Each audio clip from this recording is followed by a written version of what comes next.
তো দেখো রথের দিনকে ভেবেছিলাম দিদির বাড়ি যাব, তো সেই মতো রেডিও হয়েছিলাম। বিকেলে যেহেতু দিদির বাড়িতেই থাকবো, রথটা টানা হবে না, সেই জন্য রথটা একটু বের করা হয়েছিল। তো সেই মুহূর্তেই বৃষ্টিও নেমেছে। ছোট্টজন তো পারলো না রথ টানতে, ওকে দিয়ে টানানো আর যায়নি।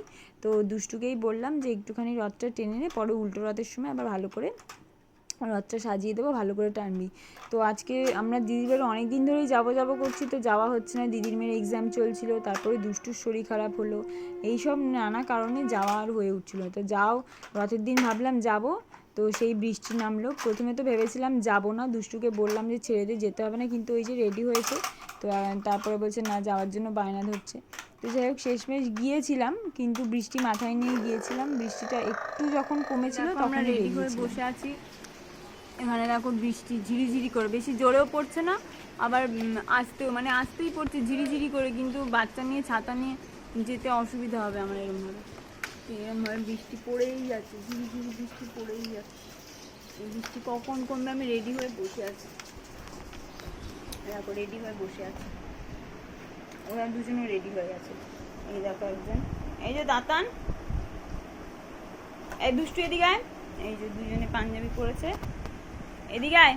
খেলনাগুলো এদিকে ওদিকে ছড়িয়ে রেখেছে, চেয়ারের মধ্যে ভর্তি জামা কাপড় গোছাতে পারেনি। এই যে দুজনকে রেখেছি, এই যে দুষ্টু আর এই যে দাতান, দুজনকে একই ড্রেস পরিয়েছি, দুজনকে রেডি করেছি। কি করবে আর, বেচারা বিস্কুট খাচ্ছে দাঁড়িয়ে দাঁড়িয়ে। তো যাই হোক, বৃষ্টিটা একটু ধরেছিল, তখনই আমরা বেরিয়ে পড়েছিলাম, যেহেতু রেডি হয়ে বসেই ছিলাম একদম। তাও আমি ছাতাটা নিয়েছি, কারণ একদম হালকা গায়ে লাগছে না, তাও বৃষ্টির জলটা ওদের গায়ে যাতে না পড়ে, সেজন্য ছাতাটা নিয়েছিলাম। দিয়ে চিনার পার্ক অবধি আসলাম, হেঁটে আসতে পারিনি, রিক্সা করেই চলে এসেছি, কারণ চারিদিকে জল কাদা। তারপরে এসে দেখো বাসটাও পেয়ে গেছি সাথে সাথে। তো বাসে উঠে আমরা তখন বাসেও আমরা উঠেছি, তারপরে বৃষ্টি পুরোপুরি এদিকে কমে গিয়েছিল। দেখি মন একটু দাঁড়া, তখন সাথে বৃষ্টি হচ্ছিল। চিতুষু,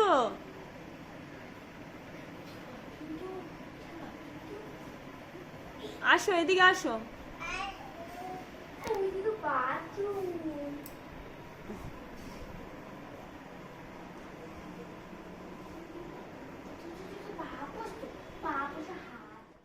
তো দিদি বাড়িতে এসে সেভাবে আর ভিডিও করা হয়নি, কারণ এসে তা অনেকটা লেট হয়ে গেছিলো। এসে খেয়ে দিয়ে ওরাও ঘুমিয়ে পড়েছিল, আমিও একটু শুয়েছিলাম। যাই হোক, তো এখানে দেখো সন্ধ্যেবেলা দিদির মেয়ে চা করেছে, তো তারপরে জামাইবাবু সুম্পি দাদা আর কি মোমো এনেছিল। এখানে নতুন একটা দোকান হয়েছে, তো সেগুলোই খাওয়া দাওয়া হচ্ছিলো। ছেলে দুটো যে ছবি উঠেছে, একটা শুয়ে পড়েছে, এই হচ্ছে একটা ঘাটলি, দেখি ভালোই ওঠেনি, এটাই গেছে।